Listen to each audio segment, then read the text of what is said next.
Anecdotario con Charly Méndez, que ya está aquí. Adelante, Charly. Muchísimas gracias, ¿cómo están? Bienvenidos. Hola, mi querido Charly. Oigan, pues hoy estamos celebrando una fecha muy importante. El natalicio de uno de los más grandes héroes de nuestro país, Miguel Hidalgo. Nació el 8 de mayo de 1753, cerca de Pénjamo, en la hacienda de Corralejo. Es guanajuatense, es un hombre del Bajío. Muy interesante. Qué orgulloso del Bajío. Claro, además yo soy Bajío. Claro. Sí, porque independientemente de que si es la parte de Jalisco, la de Querétaro, la de Guanajuato, en realidad es un microcosmos cultural y geográfico. Se caracteriza justamente por la fertilidad de la tierra, y esa es una de las cosas. Las mujeres. Claro. Eso ni quién lo se da como matas, como digo, para muestra un voto. Ay, Dios santo. Pero fíjate que el hecho de haber nacido ahí precisamente le dio muchas de las características de la personalidad a Miguel Hidalgo. Sí. Por ejemplo, bueno, aclaremos cosas. Fue el segundo de 5 hijos del matrimonio de Cristóbal Hidalgo y Costilla y Ana María Gallaga. Él se llamó, bautizado como Miguel Gregorio Antonio Ignacio. Miguel Gregorio Antonio Ignacio. Así exactamente. Acuérdate que antes se ponían todo el santoral. ¿Te acordabas del primer nombre, sí, no? La madre murió cuando él tenía 8 años. Chiquito. Entonces es un hombre que crece entre puros hombres, porque no tuvo hermanas mujeres del primer matrimonio del padre.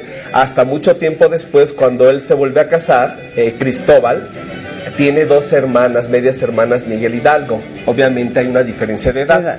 A los 12 años, él y su hermano mayor, José Joaquín, se van a Morelia a estudiar al colegio de San Francisco Javier, que era de jesuitas, y posteriormente pasan al colegio Nicolaita cuando son expulsados los jesuitas. Y continúan una tradición de la familia materna. 2 de los tíos, por parte de la madre, eran párrocos, y uno de ellos fue de Dolores, y el hermano mayor, Miguel, también fue párroco de Dolores. Cuando muere Hidalgo, Miguel, hereda la parroquia. Es algo muy interesante. Sí, realmente no era una cuestión como ahorita sería de vocación, sino que era parte de tradición, que cuando se conjuntaba con la tradición, pero ya les contaremos aquí los comentarios que nos están haciendo los muchachos de cámara y al lado, pero cuando se conjugaba, ¿no?, la pasión por seguir una carrera eclesiástica, más al mismo tiempo la tradición, sí, pero en este caso era sí tradición, había una vocación, ¿no?, en Miguel, porque tuvo la oportunidad de hacer otras cosas. Es gente de campo, pero es que gente que crece en una hacienda. Eso es muy importante, porque el padre era el administrador de la hacienda de Corralejo. Pero sí era un honor que la familia tuviera algún hijo que se dedicara al sacerdocio. Independientemente de eso, creo que era una de las pocas alternativas que tenías para poder estudiar. Claro. Entonces era... Pero este es un hombre inteligentísimo, ¿no?, tan inteligente que en teología y en filosofía sus compañeros le apodaron el zorro, por esa gran capacidad intuitiva de encontrar el punto analítico exacto y estar a la caza del error para en la controversia atraparte. Eso es muy interesante. Es un hombre que también aprende francés, eso hay que decirlo, pero como está tan apegado a la tierra, aprende otomí y se defendía bastante bien en náhuatl y en purépecha, porque él estuvo en la región de Michoacán. Además, fiel a la tradición rural, años más tarde, con su hermano Manuel, compran 3 ranchos. Entonces él se dedican a eso. Otra cuestión, es un hombre de pensar y de hacer, porque por ejemplo en una de sus parroquias enseña alfarería. Es un gran apasionado de los franceses, del teatro francés, inclusive sobre todo de Racine y de Molière, y llega a traducir el Tartufo de Molière y lo representa.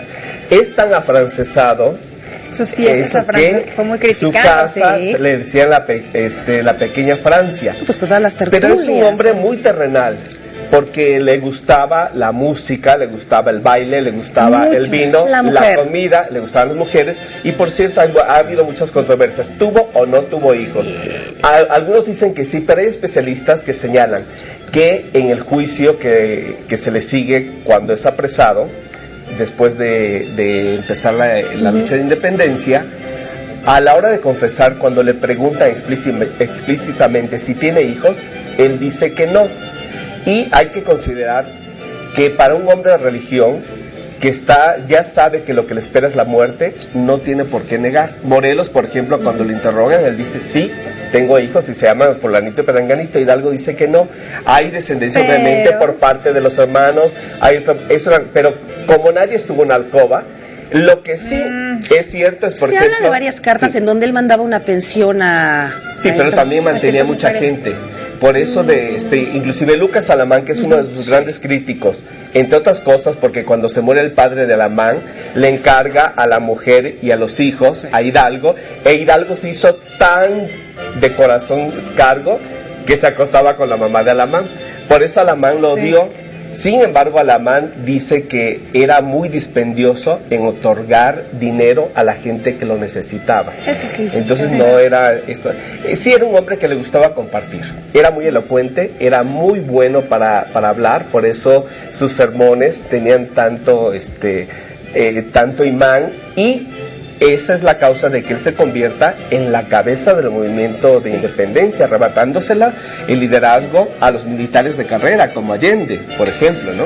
No, además finalmente hay algo importante, ¿no? Ya si vamos a hablar de si tuvo hijos o no, claro que tiene hijos, somos un chorro, porque es el padre de la patria. Oye, hablando físicamente, ¿sabes de qué color eran los ojos de Hidalgo? ¿De qué color? Buena pregunta. No sé, pero José Fortes eran de color verde. ¿Ah, sí? Claro, y desde joven ya le escaseaba el pelo, y dicen que no era de barba abundante, sin embargo pero que era atractivo, era fornido, era ancho, cargado de espaldas y de hombros. Eso es muy importante, haber sido un hombre, no ese viejito que nos enseñan de repente las estampas, que con trabajo podría haberse subido un caballo. Pero además era un hombre que, imagínate, educado en el campo, criado en el campo, él era, ¿cómo iba a ser un viejito? Una cosa es que sea calvo y otra cosa es que sea muy viejo. De hecho, esa pintura se hizo después de su muerte, ¿no? Todo es que además fue por plática y referencia del ideal de lo que se quería hacer. Claro. Igual se decía que cuando tuvo sus quereres supuestamente con doña José Fortis de Domínguez, las imágenes que hay posteriores a ella la manifiestan como una mujer no tan agraciada físicamente, y se dice que era una mujer muy atractiva, ¿no? Oye, después de 12 hijos, ¿qué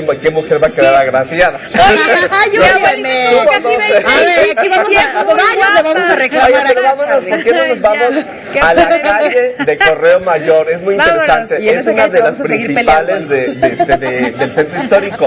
¿Saben por qué se llama Correo Mayor? No por un edificio, sino por un cargo.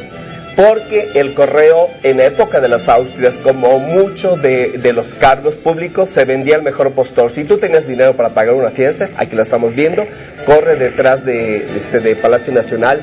Ese es el tramo original de Correo Mayor, porque en 1579, cuando se da la cédula real para crear el Correo Mayor, el primero que lo obtiene, que es Martín de Olivares, tiene su casa justamente en la esquina de lo que es actualmente Soledad con Correo Mayor. Ahí hay una placa que lo dice. Él vivía ahí, pero la correspondencia se recibía en el Palacio Virreinal. Y cuando tú recibías una carta, no te la entregaban si no pagabas. Eso era muy interesante, porque como no era el remitente el que pagaba, era el que lo recibía. Con eso se aseguraba. Exactamente.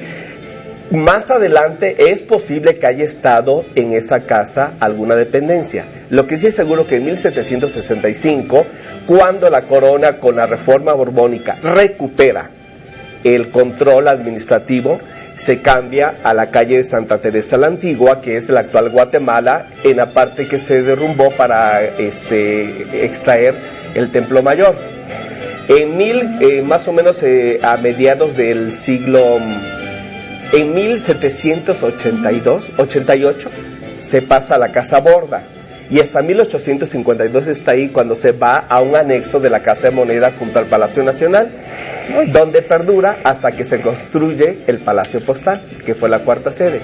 Entonces, esa es la historia del Correo Mayor, y hay una leyenda maravillosa. A ver. El tramo que da de Corregidora hasta Guatemala se llamaba la calle del Indio Triste, porque decían que hubo un indio que se prestó a colaborar con los españoles a cambio de riquezas.